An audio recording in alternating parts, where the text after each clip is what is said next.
Hello chartered accountants, hope you all are doing good. आज जो है वो अपने chapter 2 unit 6 rectification of error का फोर्थ लेक्चर जो है वो पढ़ने जा रहे हैं। क्या क्या कवर करेंगे आज के लेक्चर में? तो पिछले लेक्चर में हमने जो है वो स्टेज 2 जो है वो अच्छे से डिस्कस किया था और उसके कुछ सम्स जो है वो हमने डिस्कस किए थे। Stage 2 of rectification.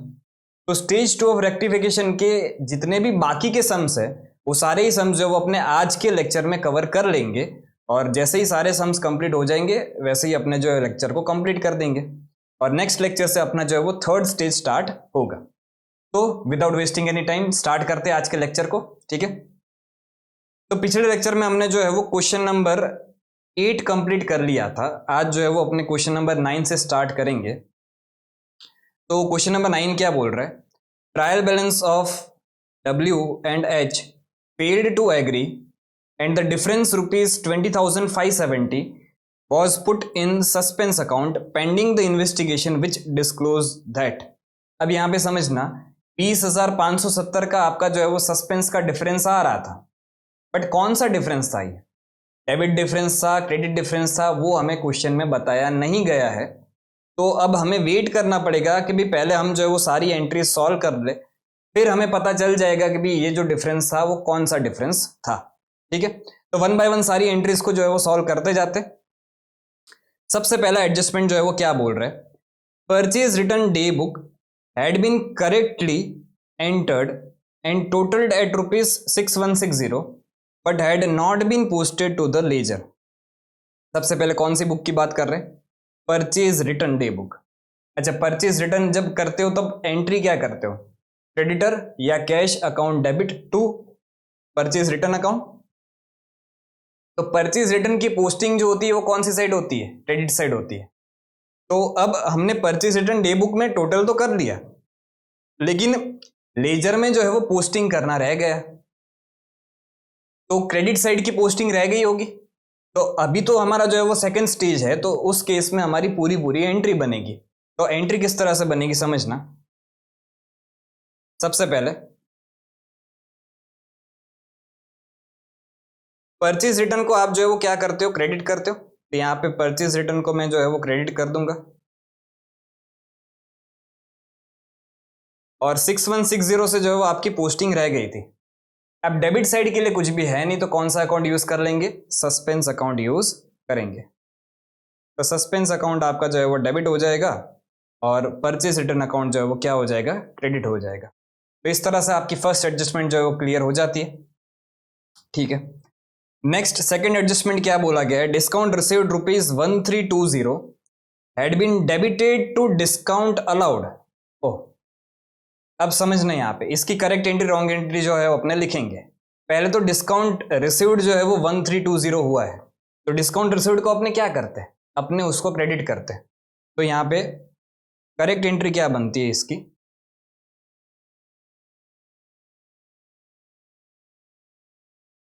सेकंड वाले की करेक्ट एंट्री बनती है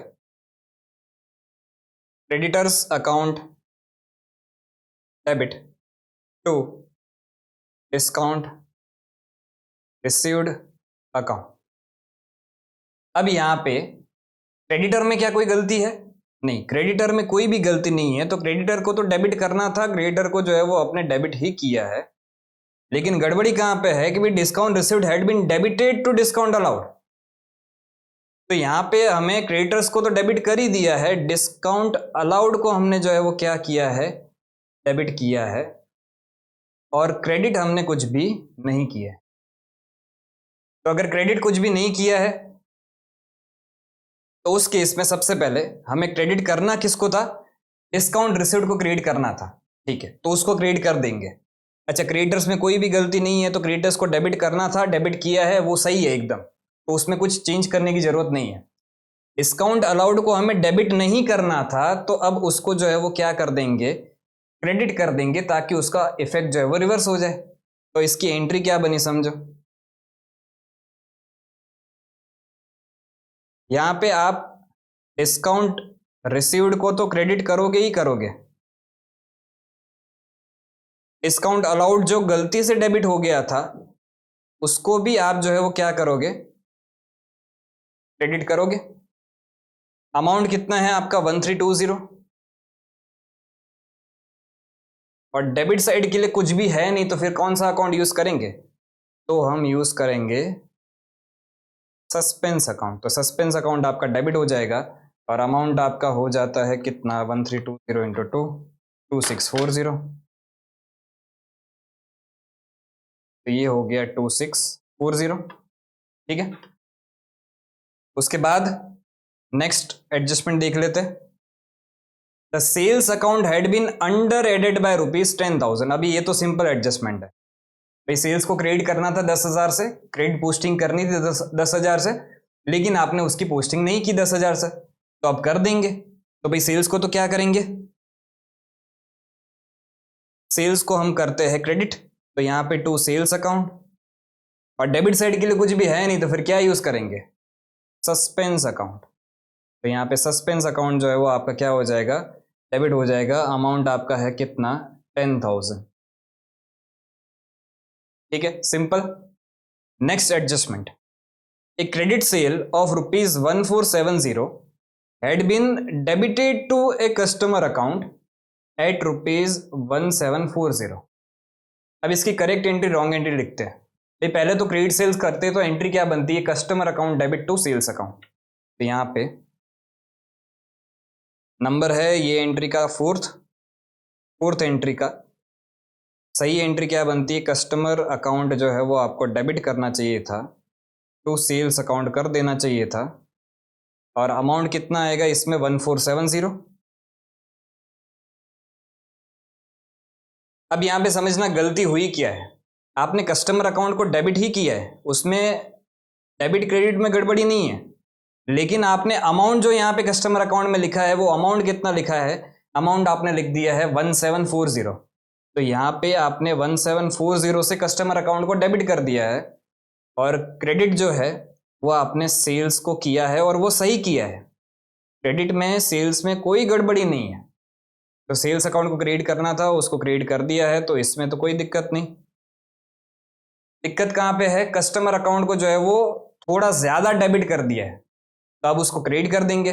अच्छा, कितना है डिफरेंस, तो डिफरेंस अगर हम देखें तो 1740 माइनस 1470, 270 का जो है वो आपका डिफरेंस है। तो यहाँ पे एंट्री कर देंगे फोर्थ एडजस्टमेंट, कस्टमर अकाउंट जो है वो आपको क्रेडिट करना पड़ेगा क्योंकि आपने उसको ज्यादा बता दिया है, और कितने से क्रेडिट करना पड़ेगा, तो 270 से आपको उसको जो है वो क्रेडिट करना पड़ेगा। अच्छा, डेबिट के लिए कुछ है नहीं तो क्या यूज कर लेंगे, डेबिट के लिए कुछ है नहीं तो सस्पेंस अकाउंट यूज कर लेंगे। तो यहाँ पे सस्पेंस अकाउंट जो है वो क्या हो जाएगा, डेबिट हो जाएगा 270 से। क्लियर। नेक्स्ट एडजस्टमेंट पे आते हैं, फिफ्थ। क्या बोल रहा है fifth adjustment, a vehicle bought originally for ₹7,000 4 years ago and depreciated to ₹1,200। अच्छा, यहाँ पे ध्यान से समझना, यहाँ पे बच्चे इतने कंफ्यूज हो जाते हैं कि इसको ऐसा समझ लेते कि भी डेप्रिशिएटेड बाय 1,200 है। नहीं बेटा, 7,000 वाली असेट थी आपकी, 7,000 वाली असेट को आपने डेप्रिशिएट कर करके पहुंचा दिया है 1,200 पे। मतलब अभी मेरे बुक्स ऑफ अकाउंट में जो वैल्यू दिख रही है, ये बुक्स ऑफ अकाउंट में जो है वो 1,200 की वैल्यू दिख रही है, कैरिंग अमाउंट मेरी 1,200 है। अब इस 1,200 वाली असेट को हमने जो बेचा है कितने में, 1,500 में, in the beginning of the year. अच्छा, बिगिनिंग ऑफ द ईयर में बेचा मतलब डेप्रिसिएशन की और कुछ बात नहीं आएगी, but no entries other than in the bank account had been passed through the books. समझना किस तरह से इसकी correct entry and wrong entry होती है। सबसे पहले तो आपके बुक्स ऑफ अकाउंट में व्हीकल जो है वो दिख कितने से रहा है, 1,200 रुपए से दिख रहा है। ठीक है, तो अगर 1,200 रुपए वाला व्हीकल अगर हम जो है वो बेच रहे हैं, तो एंट्री क्या बनती है, करेक्ट एंट्री, बैंक अकाउंट आप जो है वो डेबिट करते हो। अच्छा, पैसा मिल कितना रहा है, पैसा मिल रहा है 1,500, और व्हीकल आपके बुक्स ऑफ अकाउंट में कितना दिख रहा है, व्हीकल आपके बुक्स ऑफ अकाउंट में दिख रहा है 1,200 से, तो उसको क्रेडिट भी 1,200 से ही करोगे। ठीक है, और बाकी का जो है वो क्या हो गया, to profit on sale of vehicle account, और ये कितना हो जाएगा 300। अब ये करेक्ट एंट्री करनी चाहिए थी, लेकिन बोला क्या गया है कि भी बुक्स ऑफ अकाउंट में सिर्फ बैंक अकाउंट में एंट्री हुई है, मतलब आपने बैंक अकाउंट को ही सिर्फ जो है वो डेबिट किया है, कितने से 1500 से, और क्रेडिट आपने कुछ भी नहीं किया है। तो सिंपल है कि भी अगर अब रेक्टिफाइड एंट्री पास करेंगे तो बैंक अकाउंट तो डेबिट करना था, उसको डेबिट कर दिया है, उसमें कोई गड़बड़ी नहीं है। तो क्रेडिट जो है वो व्हीकल को करना था और प्रॉफिट ऑन सेल को करना था, अब उसको क्रेडिट कर देंगे, लेकिन डेबिट के लिए कुछ भी है नहीं, तो फिर क्या यूज करेंगे, सस्पेंस अकाउंट यूज करेंगे। तो समझना इसकी रेक्टिफाइड एंट्री कैसे बनेगी। तो यहाँ पे आपके पास डेबिट के लिए कुछ भी है नहीं, तो सस्पेंस अकाउंट आप जो है वो क्या कर दोगे, डेबिट कर दोगे, कितने से 1500 से, टू व्हीकल अकाउंट आपका हो जाएगा 1200 से, to profit on sale of vehicle account, ये कितना हो जाएगा 300 से। इस तरह से आपकी एंट्री जो है वो बन जाएगी। ठीक है, नेक्स्ट ट्रांजेक्शन क्या है देख लेते हैं। An accrual of ₹560 for telephone charges had been completely omitted. अब यहां पे वर्ड सबसे पहला क्या लिखा गया है, एक्रूअल है, मतलब ये टेलीफोन चार्जेस का खर्चा एक्रू हो चुका है लेकिन अभी तक पेमेंट नहीं हुई है। तो समझना ये डिफरेंस क्या है। टेलीफोन चार्जेस तो खर्चा है, उसको तो आपको डेबिट करना ही चाहिए, उसको डेबिट कर देंगे, लेकिन क्रेडिट जो है वो कैश अभी पे नहीं कर रहे, अभी वो सिर्फ एक्रू हो रहा है, पेमेंट आगे जाके कर देंगे। तो अभी मुझे जो है वो क्या करना पड़ेगा, एक लायबिलिटी जो है वो क्रेडिट करनी पड़ेगी। तो अपने लायबिलिटी को नाम दे देंगे क्या, आउटस्टैंडिंग टेलीफोन चार्जेस, क्योंकि फ्यूचर में इसी लायबिलिटी को अपने पे करेंगे। ठीक है, और ये पूरी पूरी एंट्री ही करनी रह गई है, तो अब एंट्री कर देंगे। तो क्या एंट्री बनेगी समझना, telephone charges account debit to outstanding, खास करके लिखना पड़ेगा, आउटस्टैंडिंग टेलीफोन चार्जेस अकाउंट, और ये अमाउंट है आपका 560। सिंपल। ठीक है, नेक्स्ट एडजस्टमेंट पे आते हैं। अच्छा, ये बहुत ही अच्छा एडजस्टमेंट है, कहीं इधर उधर ध्यान हो तो वापस इधर वीडियो पे आ जाना। 2x की स्पीड में देख रहे हो तो थोड़ा धीरे कर देना, बहुत अच्छे से समझना, ये वाला ट्रांजेक्शन बहुत इंपॉर्टेंट है। ठीक है, a bad debt of ₹1560 had not been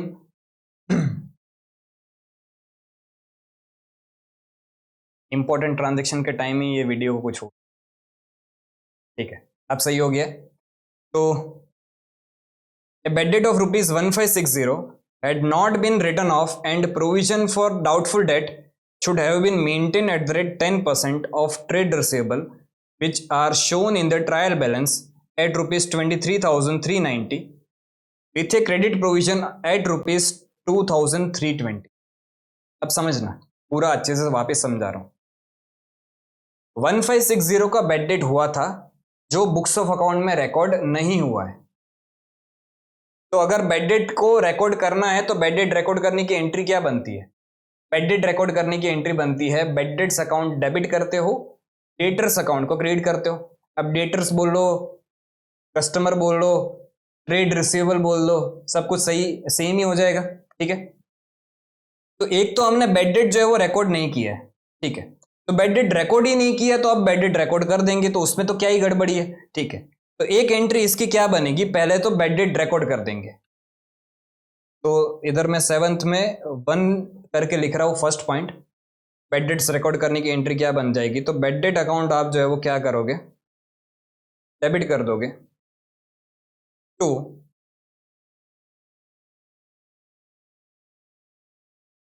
इधर मैं अभी कस्टमर लिख देता हूं, तो कस्टमर अकाउंट, आप डेटर्स लिखोगे, ट्रेड रिसीवेबल लिखोगे तो भी कोई दिक्कत नहीं है। तो ये आपका जो है वो हो जाएगा 1560 से। ठीक है, पहली एंट्री तो ये हो गई, पर इसमें दिक्कत नहीं है, दिक्कत है प्रोविजन फॉर डाउटफुल डेट में। प्रोविजन फॉर डाउटफुल डेट जो है वो किस तरह से आपका क्रिएट होगा या रिवर्स होगा, समझना ध्यान से। आगे क्या बोला गया था कि भी प्रोविजन फॉर डाउटफुल डेट आपको मेंटेन करना है 10% के हिसाब से, ठीक है। तो 10% के हिसाब से प्रोविजन फॉर डाउटफुल डेट आपको बुक्स ऑफ अकाउंट में मेंटेन करना चाहिए था। अब ऑलरेडी ट्रायल बैलेंस जो बन चुका है, उस ट्रायल बैलेंस में आपका डेटर्स का बैलेंस जो है वो 23,390 दिख रहा था, और प्रोविजन फॉर बेड डेट का बैलेंस जो है वो 2,320 दिख रहा था, ठीक है। इतने बैलेंसेस आपके जो है वो ट्रायल बैलेंस में दिख रहे थे। अब समझना, इसकी एक मैं वर्किंग नोट बनाऊंगा।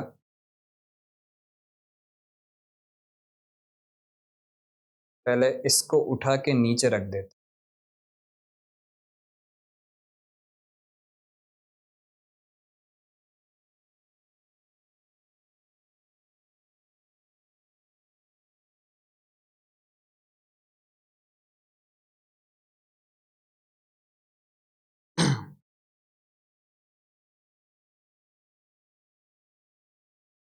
एंट्री तो इतने में तो आ जाएगा, तो यहाँ पे जो है वो वर्किंग नोट बना लेते हैं।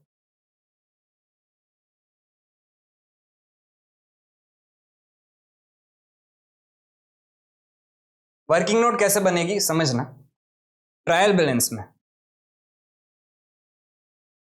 ट्रेड रिसीवेबल्स जो है एज पर ट्रायल बैलेंस कितना दिख रहा है, तो trade receivable as per trial balance आपका दिख रहा है 23,390। 23,390।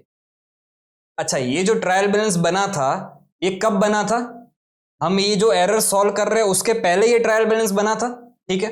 ओके, ये समझ गया मैं। अब 23,390 आपका डेटर्स का बैलेंस ट्रायल बैलेंस में दिख रहा था, लेकिन हमें कुछ अभी जो है वो एरर सॉल्व की।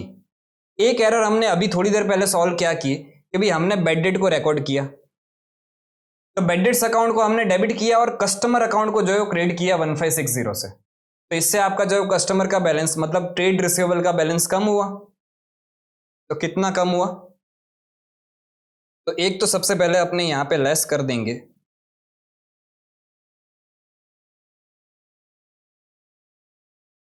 जो आपका बेड डेट्स हो गया, तो बेड डेट्स जो आपका हुआ है वो 1560 का हुआ है, ठीक है। ये चीज मैंने यहां से माइनस कर दी। उसके बाद एक और इसमें ट्रिकी पॉइंट जो इंस्टीट्यूट ने डाल दिया, वो क्या ट्रिकी पॉइंट है अच्छे से समझना। यहां पे ये फोर्थ एडजस्टमेंट जो है, ये फोर्थ एडजस्टमेंट में भी आपने जो है वो कस्टमर को क्या किया है, क्रेडिट किया है। अगर यहां पे आपने कस्टमर को क्रेडिट किया है मतलब हमारे रेक्टिफिकेशन की प्रोसेस के दौरान कस्टमर दो जगह पे क्रेडिट हुआ है। एक तो फोर्थ एंट्री में 270 से क्रेडिट हुआ है क्योंकि एक एरर थी जो हमने सॉल्व की, ठीक है। और दूसरा सेवंथ एडजस्टमेंट में बेड डेट्स की वजह से जो है वो आपका कस्टमर क्या हुआ है, क्रेडिट हुआ है। तो ये दो जगह पे कस्टमर क्रेडिट हुआ है, तो यहां पे मुझे जो है वो सिर्फ 1560 माइनस नहीं करना है, एक और जो एंट्री आपकी एडजस्टमेंट नंबर 4 थी उसमें जो 270 आपने कम किया है कस्टमर का, वो भी मुझे यहां पे जो है वो माइनस करना पड़ेगा, तब जाके मुझे सही फिगर मिलेगा किसका, ट्रेड रिसीवेबल्स का, ठीक है। तो यहां पे मैं दूसरा क्या माइनस करूंगा,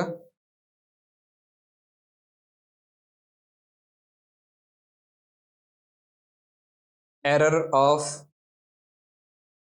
लिख देते हैं एडजस्टमेंट फोर्थ। तो फोर्थ एडजस्टमेंट में हमारा डेटर जो है वो कम हुआ है कितने से, 270 से।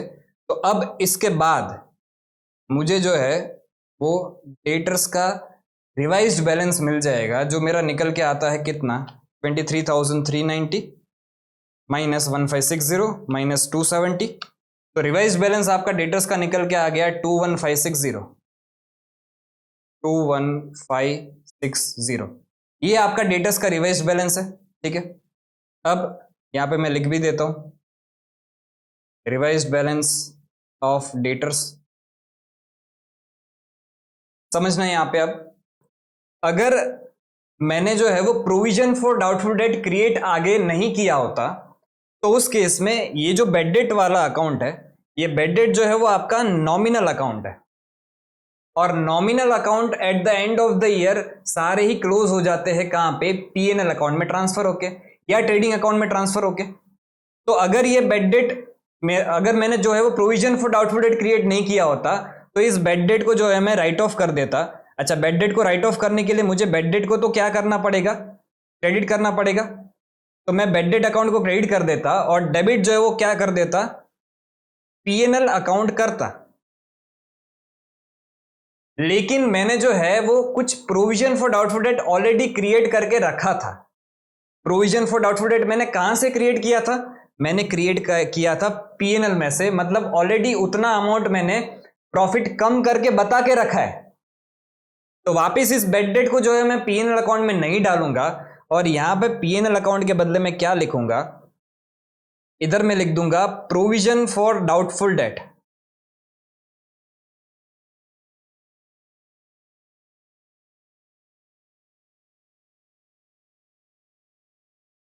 और ये पूरा पूरा 1560 जो है वो आपका provision for doubtful date right of, bed date जो है वो प्रोविजन फॉर डाउटफुल डेट से राइट ऑफ हो जाएगा। ठीक है, तो ये सेकंड एंट्री बनी।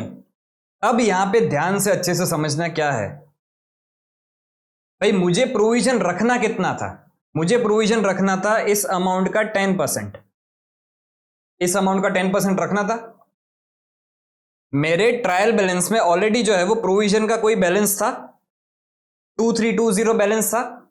तो अब अगर मैंने जो है वो बेड डेट को प्रोविजन फॉर डाउटफुल डेट से राइट ऑफ कर दिया, मतलब प्रोविजन कम हुआ, प्रोविजन को हमने डेबिट किया और बेड डेट को क्रेडिट किया, तो ये वाला अमाउंट जो है वो कम हो गया होगा।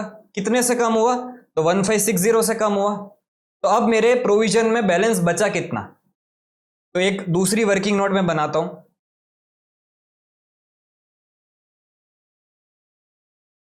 Provision for doubtful date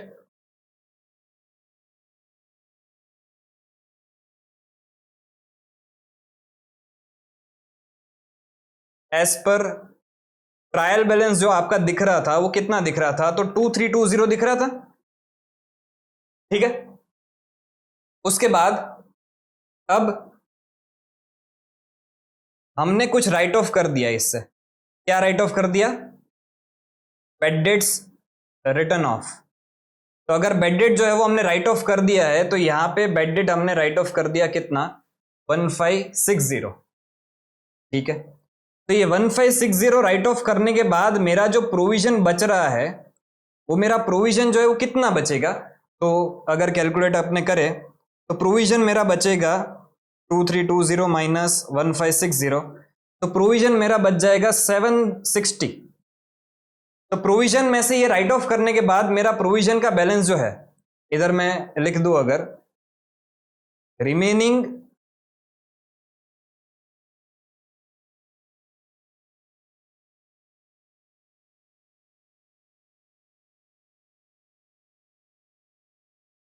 balance in provision,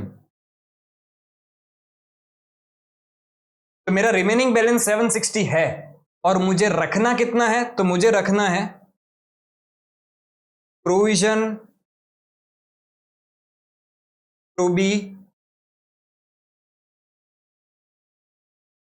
maintained at the rate 10%। तो किसका 10%, तो डेटर्स का ऊपर हमने जो बैलेंस फाइंड आउट किया 21560, उसका मुझे 10% रखना है। तो ये आ गया कितना, 2156। तो 2156 मुझे जो है वो प्रोविजन रखना है, तो मुझे और कितना प्रोविजन क्रिएट करना पड़ेगा, तो मुझे प्रोविजन क्रिएट करना पड़ेगा 2156 माइनस 760, जो आपका आता है 1396। तो न्यू, या ऐसा लिख देते additional provision to be created. तो एडिशनल प्रोविजन आपको जो है वो 1396 क्रिएट करना पड़ेगा। अब प्रोविजन क्रिएट करने की एंट्री जो है वो क्या बनती है, तो प्रोविजन क्रिएट करने की एंट्री एकदम सिंपल होती है। कोई भी प्रोविजन आपको क्रिएट करना है तो आपको प्रोविजन क्रिएट करना होता है प्रॉफिट्स में से। तो प्रॉफिट आपके कम होते हैं और प्रोविजन एक तरह से लायबिलिटी मानी जाती है, तो प्रोविजन लायबिलिटी अगर बढ़ती है तो उसको आप क्रेडिट करते हो। प्रॉफिट कम हुआ, प्रॉफिट को डेबिट किया, प्रोविजन बढ़ा, लायबिलिटी बढ़ी, उसको क्रेडिट कर दिया। तो यहां पे प्रोविजन आपके क्रिएट करने की एंट्री जो है वो 1396 से हो जाएगी, तीसरी एंट्री। क्या? तो प्रॉफिट एंड लॉस अकाउंट को आप जो है वो क्या करोगे, डेबिट करोगे to provision for doubtful debts account आप कर दोगे, और ये अमाउंट आ जाएगा आपका 1396। 1396 क्लियर, सिंपल। इस तरह से जो है आपका प्रोविजन क्रिएट हो जाएगा। तो ये बहुत ही अच्छा एडजस्टमेंट था, खास करके ये तो करके ही जाना है सबको। Okay, next, tools bought for ₹1200 had been inadvertently debited to purchase account. भाई आपने टूल्स परचेज किए थे, टूल्स को डेबिट करना चाहिए था, असेट को डेबिट करना चाहिए था, लेकिन आपने परचेज को डेबिट कर दिया। भाई ये तो सिंपल एंट्री है, परचेज को क्रेडिट कर दो, टूल्स को डेबिट कर दो। तो यहां पे आपकी एंट्री बन जाएगी क्या, tools account debit to purchase account. और ये कितने से बनेगी, तो ये बनेगी आपके 1200 से।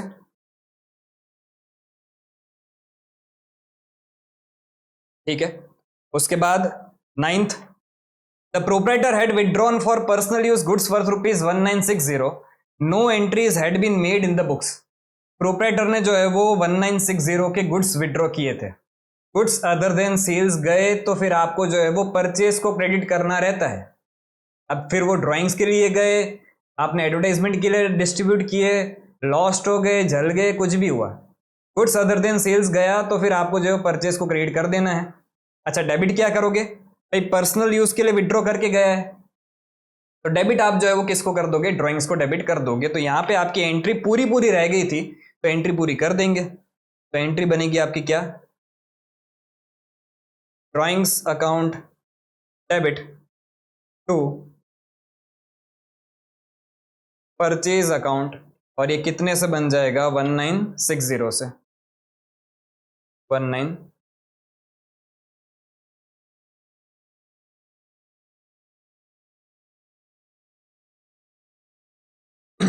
क्लियर।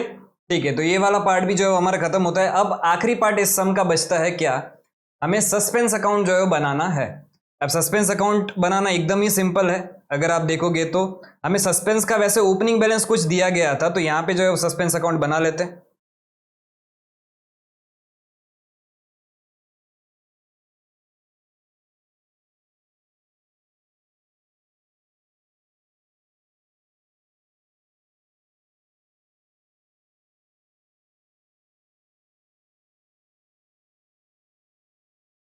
ठीक है, सस्पेंस अकाउंट का हमें ओपनिंग बैलेंस दिया गया था, लेकिन ये नहीं बोला था कि भाई सस्पेंस अकाउंट का कौन सा बैलेंस है, डेबिट बैलेंस है कि क्रेडिट बैलेंस है।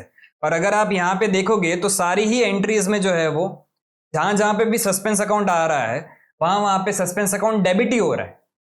तो अगर मैं इसकी पोस्टिंग पहले एक बार के लिए कर दूं तो हमें आराम से पता चल जाएगा कि भाई सस्पेंस अकाउंट का कौन सा बैलेंस है। तो सबसे पहली एंट्री में सस्पेंस अकाउंट डेबिट हुआ है और परचेज रिटर्न जो है वो क्या हुआ है, क्रेडिट हुआ है। तो उसकी एंट्री की पोस्टिंग अपने यहां पे कर देते, टू परचेज रिटर्न अकाउंट 6160। उसके बाद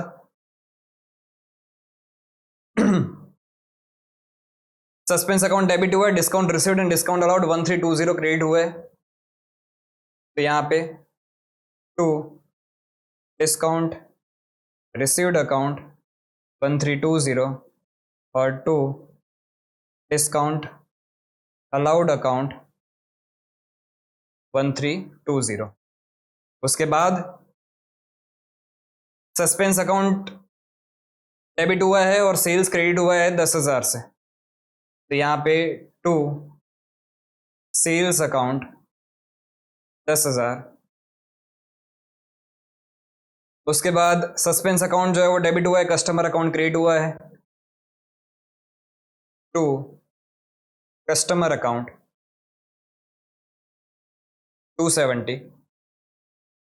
उसके बाद सस्पेंस डेबिट व्हीकल क्रेडिट 1200 से, प्रॉफिट ऑन सेल जो है वो क्रेडिट हो रहा है 300 से। तो यहाँ पे to vehicle account 1200 to profit on sale of vehicle account 300। अगर मैं इन सब का टोटल करूं तो ये टोटल करने से मेरा 6160 plus 1320 plus 1320 plus 10,000 plus 270 plus 1200 plus 300। तो अगर आप देखोगे तो 20,570 ही आपका जो है वो टोटल आ रहा है, 20,570। इधर भी मैं लिख देता हूँ 20,570। तो ये देख के एक चीज क्लियर हो गई कि भाई आपका ट्रायल बैलेंस में 20,570 का बैलेंस था, जो अब आपने सॉल्व कर दिया है पूरा। मतलब इधर मेरा जो है वो क्या रहा होगा, इधर मेरा बाय बैलेंस ब्रॉट डाउन रहा होगा 20,570। और ये कैसे मुझे मिला, तो ये मुझे मिला बैलेंसिंग फिगर मिला। अब ये कैरिड डाउन नहीं है, ऑलरेडी ट्रायल बैलेंस में ओपनिंग बैलेंस कुछ था 20,570 का, हमें सिर्फ साइड नहीं पता थी कि भी कौन सी साइड ब्रॉट डाउन करे। अब यहां से क्लियर हो गया है कि भी ब्रॉट डाउन आपका जो है क्रेडिट साइड होगा, इधर डेबिट साइड आपकी सारी चीजें सॉल्व हो गई। अब इससे आपका सस्पेंस अकाउंट जो है वो क्या हो गया, जीरो हो गया। क्लियर? तो यही पे जो है वो ये वाला सम अपना जो है वो खत्म होता है। बहुत ही अच्छा सम था, अच्छे से प्रैक्टिस करना इस सम की। अब अपने जो है वो नेक्स्ट सम पे आएंगे। ठीक है, अब आ जाते हैं क्वेश्चन नंबर 10 पे। ठीक है,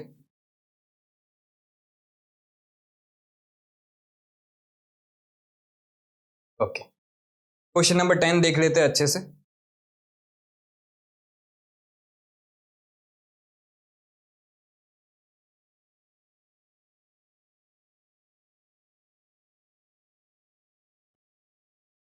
ठीक है, क्वेश्चन नंबर 10 क्या बोल रहा है समझना। On going through the trial balance of Ball Bearings Company Limited, you find that the debit is in excess by rupees 150। Trial balance बनाते टाइम डेबिट साइड 150 एक्सेस है, डिफरेंस कौन सी साइड आ रहा होगा, क्रेडिट साइड आ रहा होगा। तो अगर difference credit side आ रहा है मतलब ये जो है सस्पेंस का ओपनिंग कौन सा बैलेंस है, क्रेडिट बैलेंस हो जाएगा। डेबिट एक्सेस मतलब क्रेडिट साइड डिफरेंस, मतलब सस्पेंस का ओपनिंग क्रेडिट बैलेंस होगा। ठीक है, this was credited to suspense account. ठीक है, अच्छा बोल ही दिया है credited to suspense account. On a close scrutiny of the books the following mistakes were noticed. ठीक है, कुछ हमें एरर्स दी गई है, हमें सारी एरर्स जो है वो सॉल्व करनी है। अब रिक्वायर्ड पार्ट क्या क्या बोला गया है, पास necessary journal entries for the correcting the above, show how they affect the profits. अच्छा एक और हमें वर्किंग करनी है कि भाई ये जितनी भी एंट्रीज है, ये इन एंट्रीज का प्रॉफिट्स पे जो है वो क्या क्या इंपैक्ट आएगा वो हमें बताना है। और एंड में क्या बोला गया है, prepare suspense account as it would appear in the ledger. ठीक है, तीन चीजें हमें बोली गई है, तीनों चीजें बना लेते हैं। ठीक है, सबसे पहला काम हमारा क्या है, हम जर्नल एंट्रीज पास कर लेंगे, उसके बाद बाकी की सारी चीजें देख लेते हैं। तो फर्स्ट एडजस्टमेंट क्या बोल रहे हैं, the total of debit side of expenses account have been casted in excess by ₹50। Expense account का डेबिट साइड जो है वो आपने 50 रुपए से ज्यादा बता दिया है। एक्सपेंस को हम डेबिट ही करते हैं, तो 50 रुपए से एक्सपेंस आपने ज्यादा डेबिट कर दिया है, अब कम करना पड़ेगा। एक्सपेंस को हम क्या करेंगे, क्रेडिट करेंगे, लेकिन डेबिट के लिए कुछ भी है नहीं, तो क्या यूज कर लेंगे, सस्पेंस अकाउंट यूज कर लेंगे। तो यहां पे आपकी रेक्टिफाइड एंट्री क्या बनेगी, एक्सपेंस ज्यादा बता दिया है तो एक्सपेंस को यहां पे क्रेडिट कर दो, तो टू एक्सपेंस अकाउंट ये हो गया कितना था 50।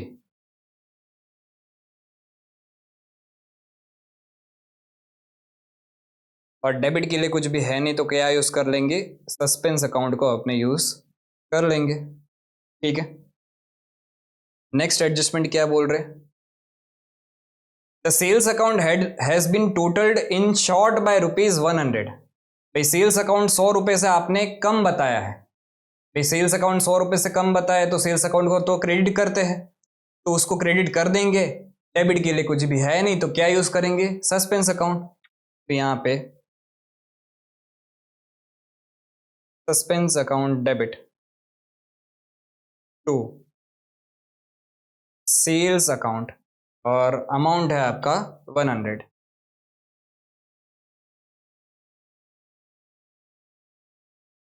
ठीक है, उसके बाद supplier account has been overcast by ₹225। Supplier account मतलब क्रेडिटर का अकाउंट। क्रेडिटर का अकाउंट वैसे अपने क्रेडिट करते, तो हमने 225 रुपए से सप्लायर को ज्यादा क्रेडिट कर दिए। अब सही करने के लिए उसको डेबिट करना पड़ेगा, तो सप्लायर को 225 से डेबिट कर देंगे। तो यहां पे third adjustment, supplier account debit, और क्रेडिट के लिए कुछ भी है नहीं तो क्या यूज करेंगे, सस्पेंस अकाउंट यूज कर लेंगे। और अमाउंट कितना आ जाएगा, 225।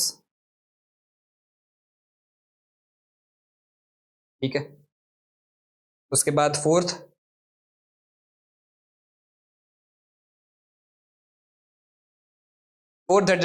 एडजस्टमेंट क्या बोल रहे हैं, the sale return of ₹100 from a party has not been posted to that account तो the party's account has been credited. पहले तो सेल्स रिटर्न की एंट्री बनती क्या है, सेल्स रिटर्न की एंट्री बनती है sales return account debit to customer account या party account.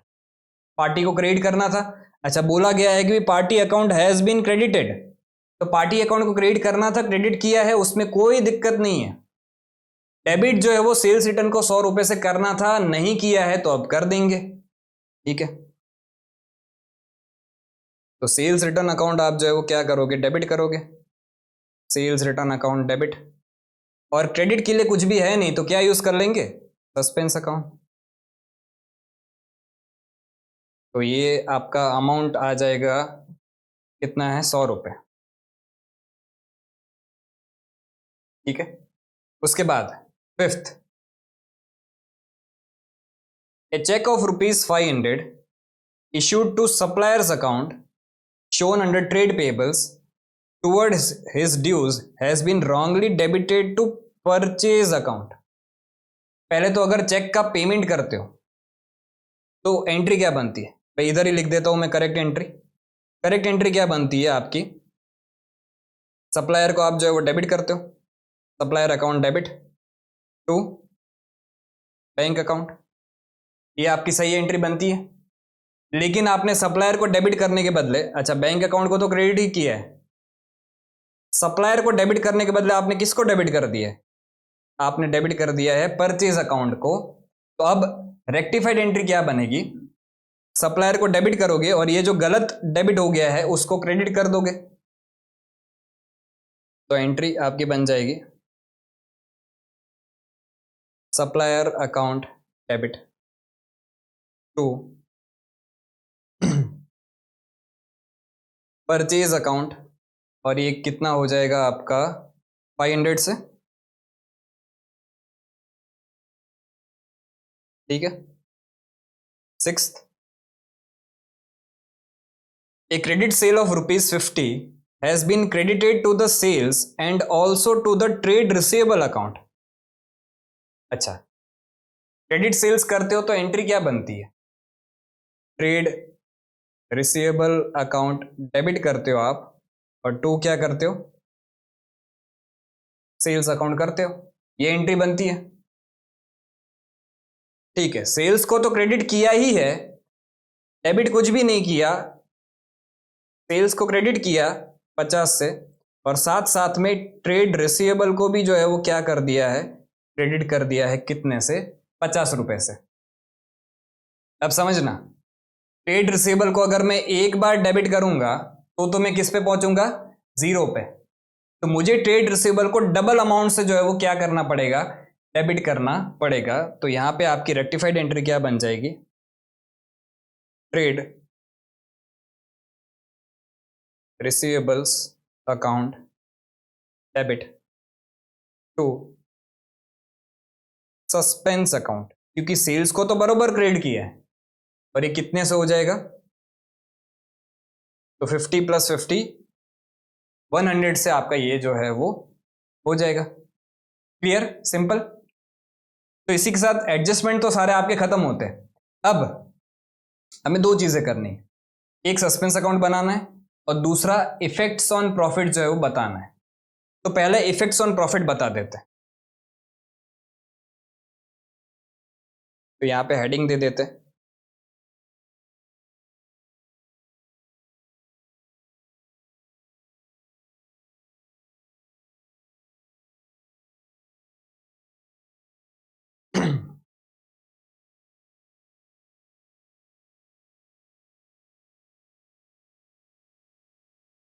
Effects of above entries on profit. तो देखो, या तो प्रॉफिट बढ़ सकता है या तो प्रॉफिट कम हो सकता है। तो यहां पे इंक्रीज बाय, यहां पे डिक्रीज बाय,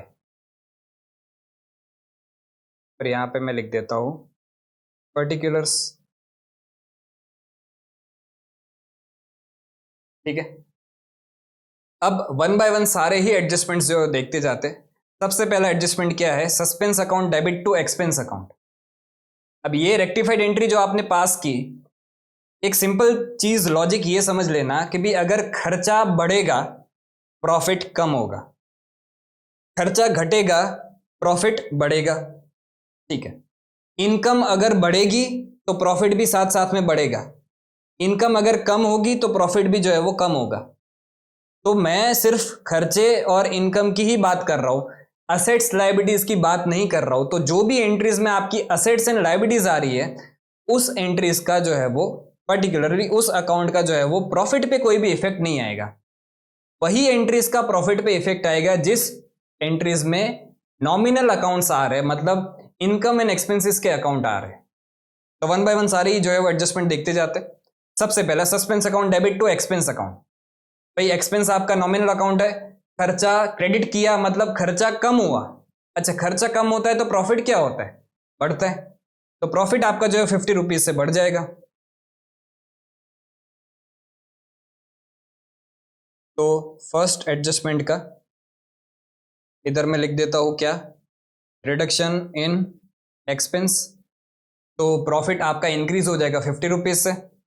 उसके बाद suspense account debit to sales account ₹100।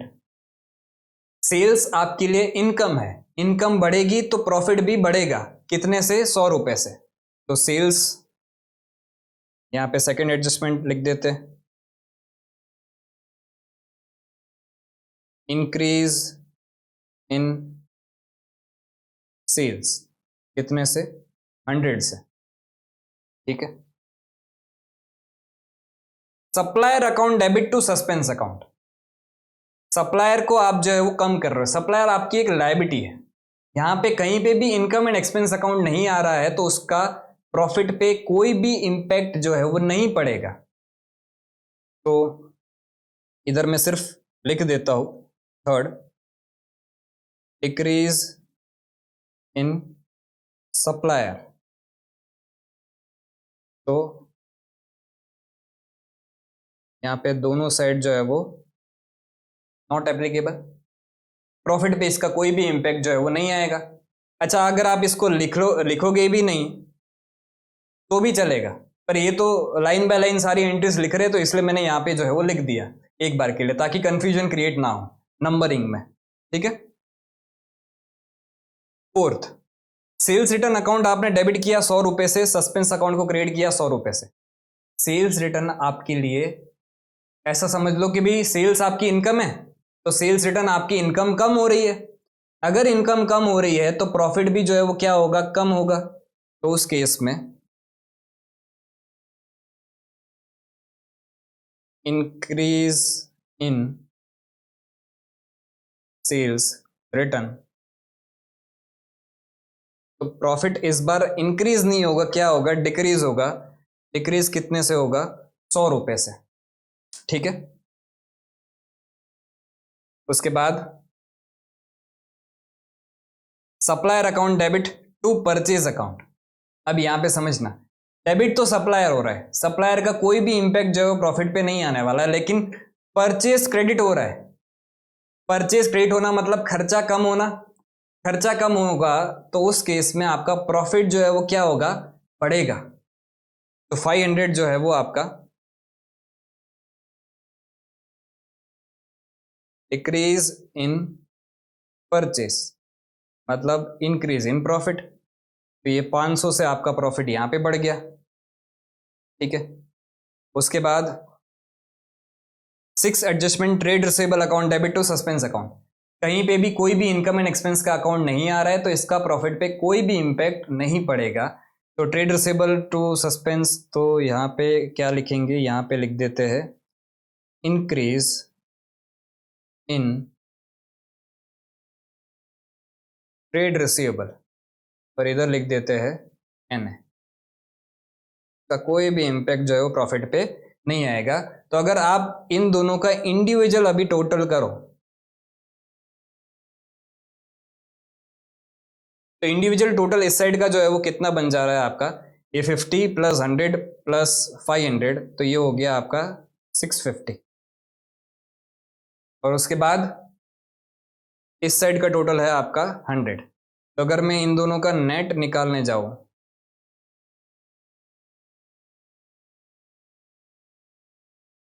तो नेट आपका प्रॉफिट जो है वो इंक्रीज हो रहा है कितने से, 550 से। तो यहां पे मैं लिख दूंगा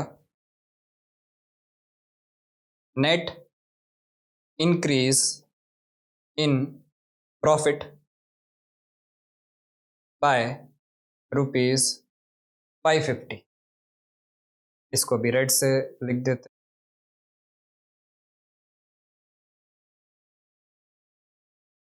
क्लियर, सिंपल था सम।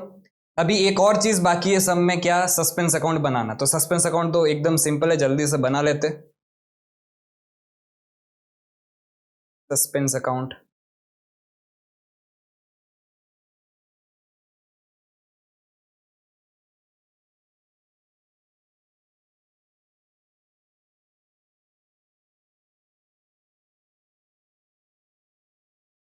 लाइन थोड़ी इधर उधर हो जाती है, उसका टेंशन नहीं लेने का।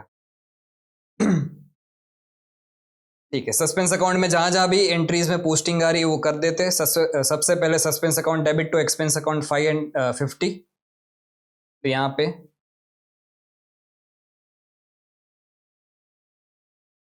To expense account 50। उसके बाद suspense to sales 100 to sales 100। अच्छा, कुछ ओपनिंग बैलेंस भी दिया गया था सस्पेंस का, तो मैंने तो एक लाइन छोड़ी है। वैसे भी ओपनिंग बैलेंस क्या दिया गया था सस्पेंस का, ओपनिंग क्रेडिट बैलेंस था कितना, 150 का। तो मैं इसको यहाँ पे बाय बैलेंस ब्रॉट डाउन लिख देता हूँ 150, ठीक है। अब उसके बाद नेक्स्ट एंट्री क्या है, सप्लायर टू सस्पेंस 225। तो यहाँ पे सप्लायर को आपने डेबिट किया बाय सप्लायर अकाउंट 225। उसके बाद sales return to suspense account 100। तो यहाँ पे बाय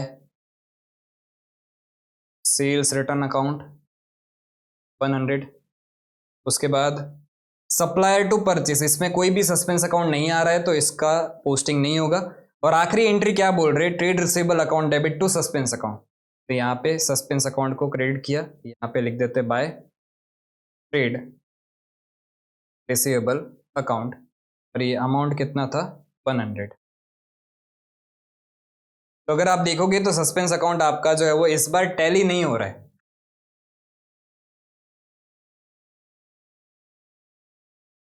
इस साइड का टोटल आ रहा है 575, तो इस साइड भी लिख देते हैं 575 -100 -50। तो आपका सस्पेंस अकाउंट में 425 का अभी भी जो है वो कुछ बैलेंसिंग फिगर आ रहा है। इसको अपने यहाँ पे लिख देंगे क्या, टू बैलेंस कैरिड डाउन, और ये इधर भी मैं लिख देता हूँ क्या, बैलेंसिंग फिगर। मैं कहीं पे भी अकाउंट में सर्कल ड्रॉ करूं मतलब वो चीज मैंने बैलेंसिंग फिगर फाइंड आउट की है, ठीक है। तो 425 का आपका जो है बैलेंसिंग फिगर आ गया। अब इसका इंटरप्रिटेशन क्या? इसका इंटरप्रिटेशन ये है कि भी अगर सस्पेंस अकाउंट में आपका अभी भी बैलेंस बच रहा है, मतलब बुक्स ऑफ अकाउंट में और भी जो है वो अनसोल्ड वन साइडेड एरर्स है, तो जो आगे जाके आपको सॉल्व करनी पड़ सकती है। ये इसका इंटरप्रिटेशन निकला, ठीक है। तो इसी के साथ ये वाला सम भी जो है वो आपका कंप्लीट होता है पूरा। क्वेश्चन नंबर 10 अच्छे से हमने पूरा सॉल्व कर लिया है। अब जो है सेकेंड स्टेज का एक आखिरी सम बचता है। देखो क्वेश्चन नंबर 11 आरटीपी मई 2019 का सम है। अब वैसे ये पूरा सम, ये वाली एडजस्टमेंट सेम, ये वाली एडजस्टमेंट सेम, ये वाली एडजस्टमेंट सेम, ये वाली एडजस्टमेंट भी सेम। कौन से क्वेश्चन के साथ? तो यहां पे अगर आप देखोगे तो क्वेश्चन नंबर 8, तो यहां पे मैं लिख भी देता हूं सेम एज क्वेश्चन नंबर 8, लेकिन फिर भी मैंने ये क्वेश्चन को रखा है वो सिर्फ और सिर्फ जो है वो इस एडजस्टमेंट की वजह से। ये वाला एडजस्टमेंट जो है वो इंपॉर्टेंट है, इसको मैं स्टार भी मार्क कर देता हूं। ये एक एडजस्टमेंट की वजह से जो है मैंने ये पूरा सम रखा है। और एक और चीज बता देता हूं, यहाँ पे क्वेश्चन नंबर 13 जो है वो एग्जैक्ट सेम है क्वेश्चन नंबर 11 जैसा, जो आरटीपी मई 2021 का है, exact same as question number कौन सा था, 11।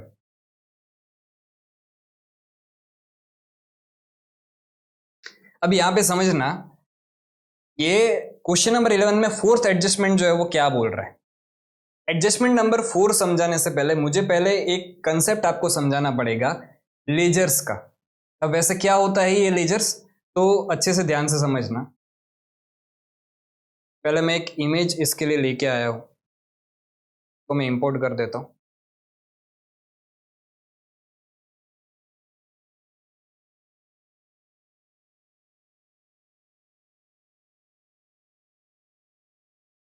ये आपको दिख रहा है, ये क्या है?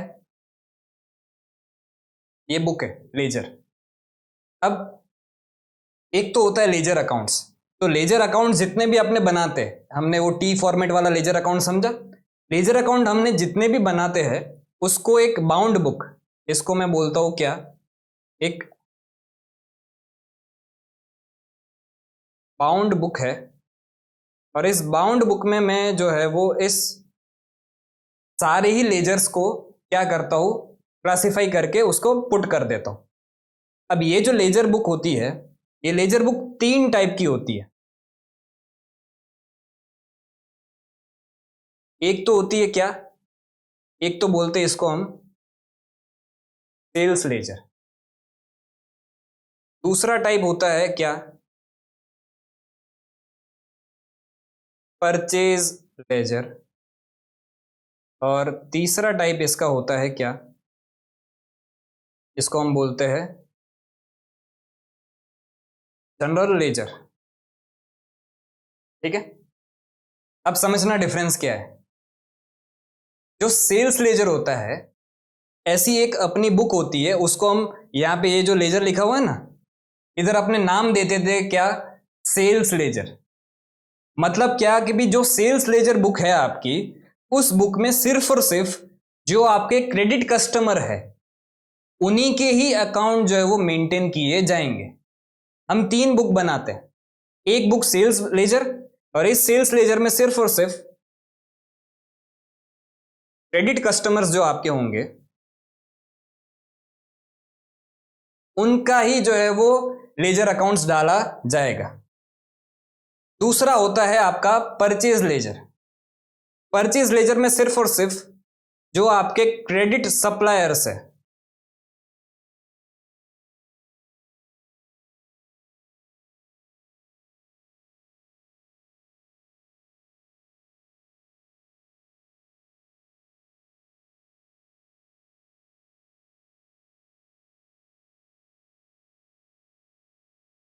तो इस बुक में जो है वो आपके सिर्फ और सिर्फ क्रेडिट सप्लायर्स के बारे में ही जितने भी आपके लेजर अकाउंट होंगे वो सारे इसमें डाले जाएंगे। और तीसरा होता है क्या, जनरल लेजर। मतलब क्या,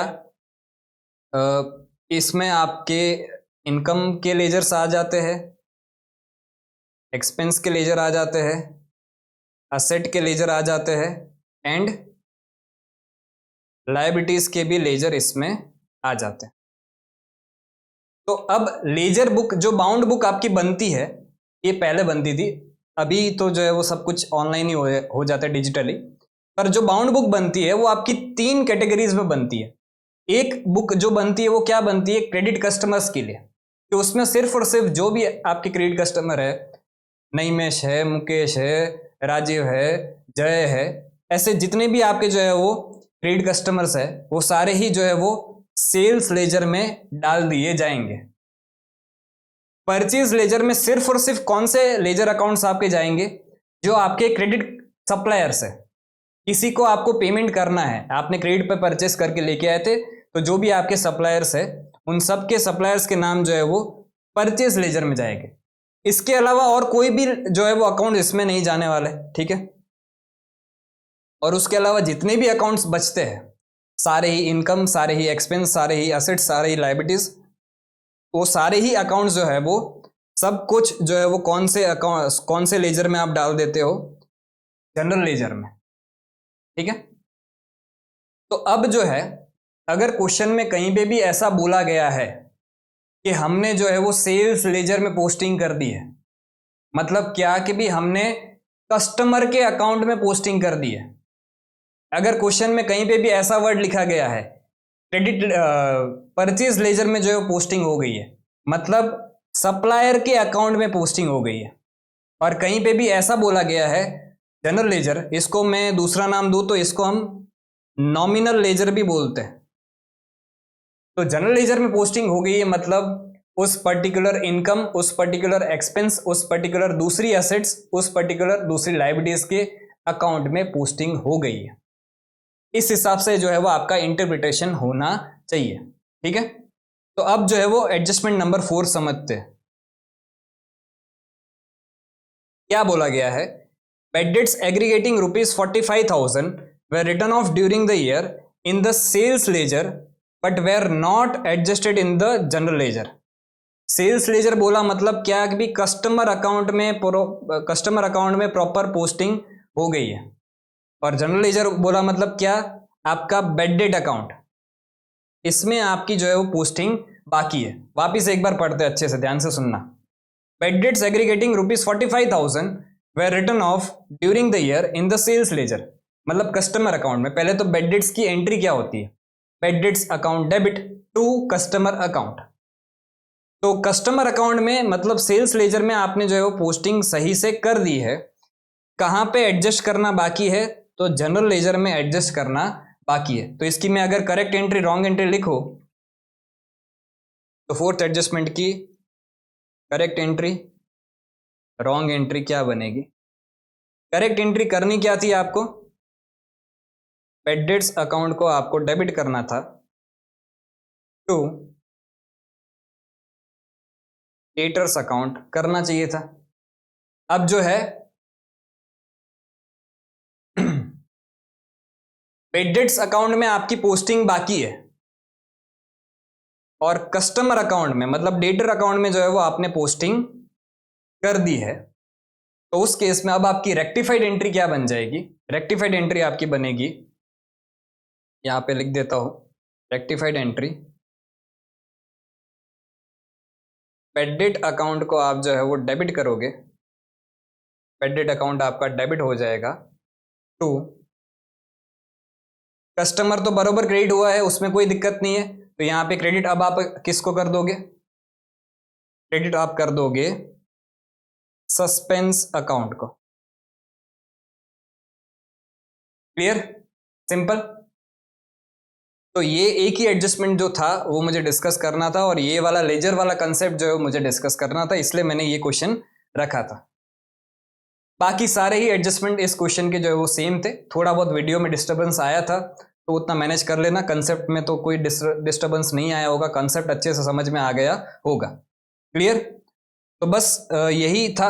अब सेकंड स्टेज के हमारे बाकी सारे क्वेश्चंस जो है वो सॉल्व हो चुके हैं। अब इसके बाद जितने भी क्वेश्चंस बचे हैं वो सारे ही जो है वो थर्ड स्टेज के हैं।